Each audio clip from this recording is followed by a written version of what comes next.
What is up, everybody? It's your boy BEATNUTZ. Hope you're having a great day doing what you love. Today we have a kind of like long-awaited kind of vibe that I've been really trying to perfect in my sound. I'm gonna be doing like a SABA tutorial with you guys for today.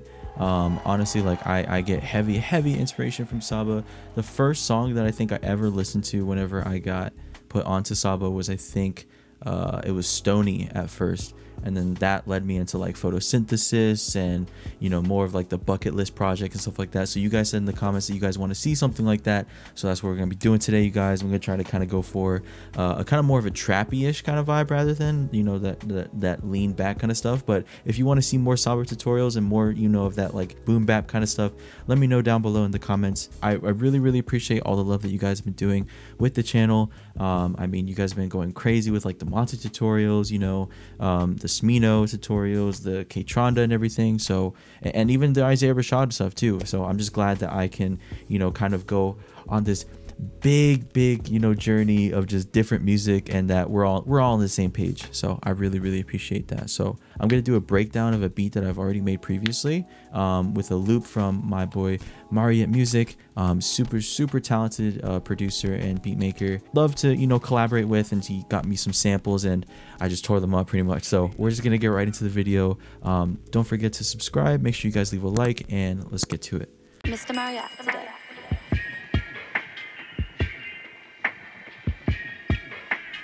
BEATNUTZ, I think we got him with this one.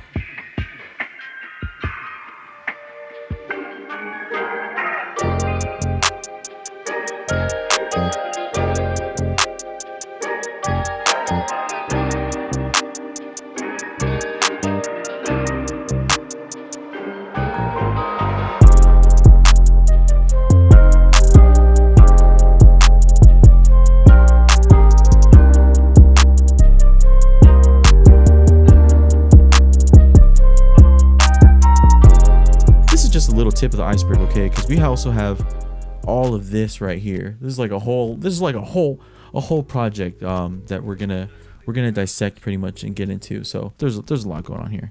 Let me show you guys the sample that we started with, and as soon as I heard it, I was just like, oh my god, here we go, let's go. So this is the sample.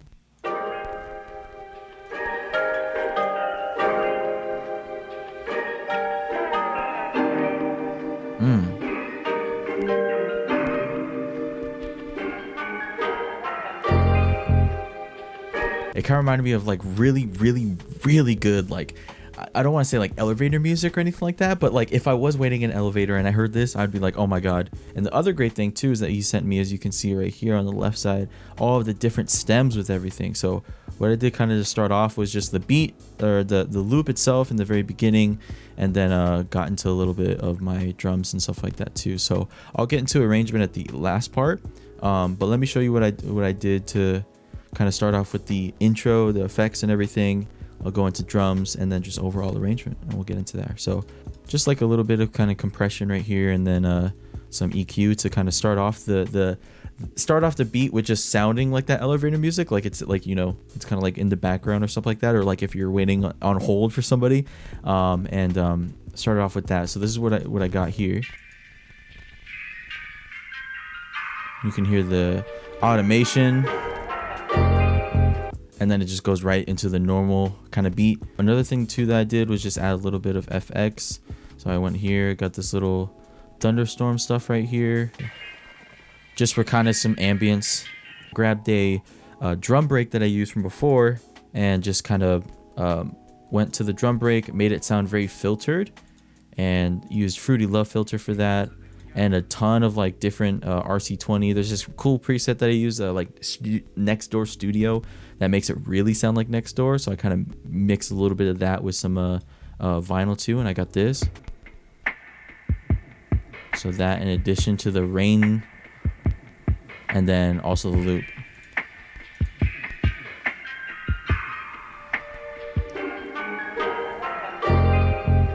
Another cool thing that I was working on was essentially what I did was I took the audio of the slice of the actual loop itself, and I turned it into an FX. So basically I just put it through like a bunch of different reverb around like a tail end or something like that, and I took that part and turned it into this.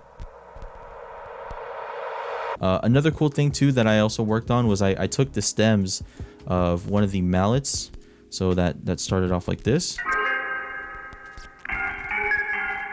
That part where it goes bada bada bada bada, took a copy of that mallet that's right here and then made a duplicate of it like this, so that way when it gets to this part right here with these, to just give it a little bit of a more of a sweep, so that way when everything else comes in, it just kind of, you know, gives a little build up until we get to our drums. So that's how I started it off, and let's get into the drums. With the drums, just kind of started off with a little nice, you know, kind of simple pattern. You know, the OG clap. Use one of my friend's Lee's hi-hats. Nice hi-hat that I liked.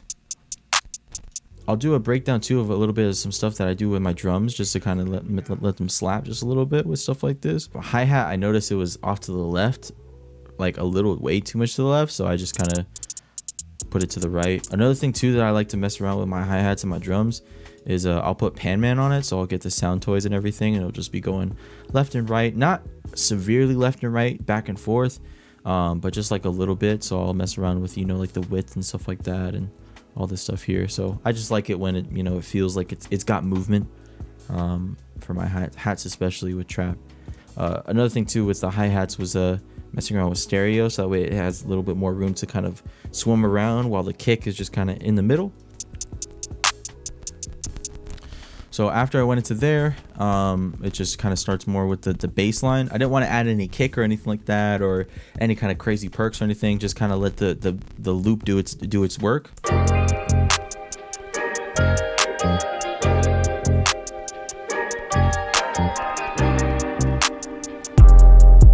Let's get into those drums. So for this pattern, all I did was just start off with our little clap that we got going on here. Same clap as before. Besides that too, I added the hi-hats. Using that Lee hi-hat again. After that, I added a kick too.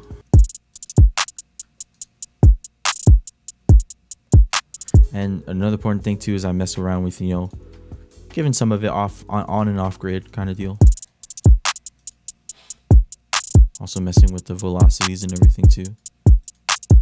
Took off a little bit of the top end and stuff like that. Nothing too much besides, you know, changing it to mono. After that, I went into the 808. Added a little bit of some buzz. You know what I mean? Buzz.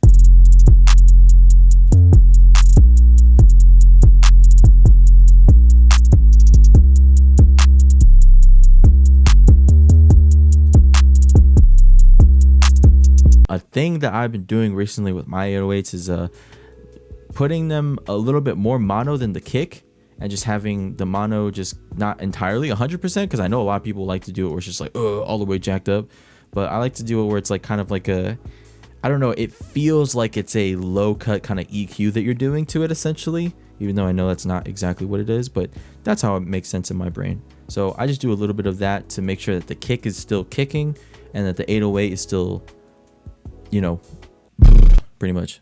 So I put this limiter on it. I have these settings exactly right here where you know, all the envelope and all this stuff is alternatively down. There's nothing really changed much with the compressor besides I think the noise gate, but I pretty much use this as like my soft clipper for my my 808 now. So I'll have the ceiling all the way up to change the phase of it pretty much, so that way the 808 isn't just like either on the ground or has to compete or anything like that with the kick or the low end of the mix. And what I'll also do too is mess around with the saturation here. So that's where it's at right now, but I could put it all the way up here, and it kind of has a little bit of difference. You can see it with the I guess like the lines, like these lines right here have very sharper lines, whereas if I had just had it as normal from before, the lines over here are kind of more, I guess more fuzzy in a way with all the rest of them, so it doesn't sound as a, you know, sharp kind of deal. So just add a little bit of fuzziness to it and then pump up the gain a little bit. So I think with, you know, 808 lines and stuff like that, you kind of want to have it with these type of loops, these SABA loops and everything. You just want to have your 808 just pretend like you're playing a bass. If you hear funky bass lines where it's like boot up, bow, bow, bow, or just, you know, kind of cool licks and stuff like that, just do that with your 808 and it'll, you know, it'll take it a lot different than just like bum, bum, bum. You can still do the same note, just one note if you want to do that. But if you want to look for some variation, definitely mess around with looking at it just like an instrument. Honestly, besides that, I don't even think I did anything else really to it. Another thing that I worked on too was around the verse section right here when I get into the arrangement right here.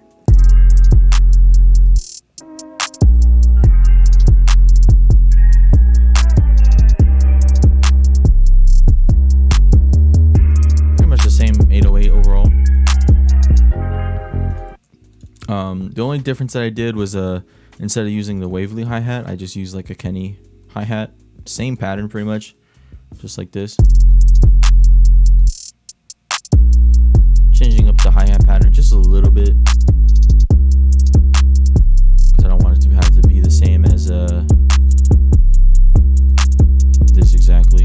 Another thing too was I messed around different with the spacing with the 808 here.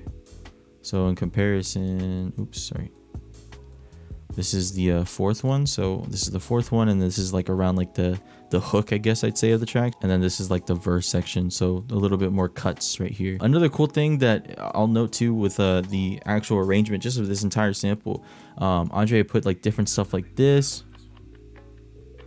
you know, nice little bongos and everything for perks, you know, to kind of keep the vibe going. So I definitely added parts like that into the beat if it wasn't already in the original sample already. Other stuff like this.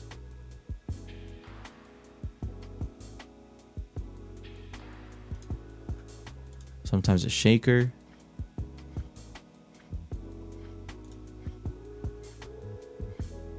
These little voxes that are around here, like these little things right here. Nice stuff like that. So, but yeah, guys, that is a majority of the tutorial. I mean, most of this other stuff is just me adding my own kind of little things here and there with like reverb on certain things, and obviously doing all my levels and all that stuff. So, and a little bit of EQ you can kind of see here and there to help out with the 808. That's literally it. Like everything else is just kind of more leveling and EQ stuff here and there, stuff I want to do, and yeah, that's it. But yeah, guys, that's pretty much going to be the video for today. Thank you guys so much for all the love and support that you guys have been showing with these videos. I mean, I never thought that I would ever have like an 8,000 view video, like, or anything close to that, like ever, really. So it's a really great milestone for me and also everybody at the team over here at Underground STRS. So we appreciate you guys so much. Let me know if you guys want to see more stuff like this. That's kind of like either bucket list and kind of like lit with SABA stuff, or if you want me to get into the kind of more, you know, melodic but also like very ambient, hard hitting drums but more like boom bap kind of stuff with SABA's set list and everything too. So let me know what you guys want to see next in the comments. Make sure to like and subscribe. I really appreciate all your guys' love, and I hope you get to continue to keep doing what you guys love. Never ever stop. And I hope that this inspires you to, you know, get on FL and go ham and go crazy. Maybe you learned something today, and that's all that matters for me. So thank you guys so much. I'll talk to you guys later. Peace.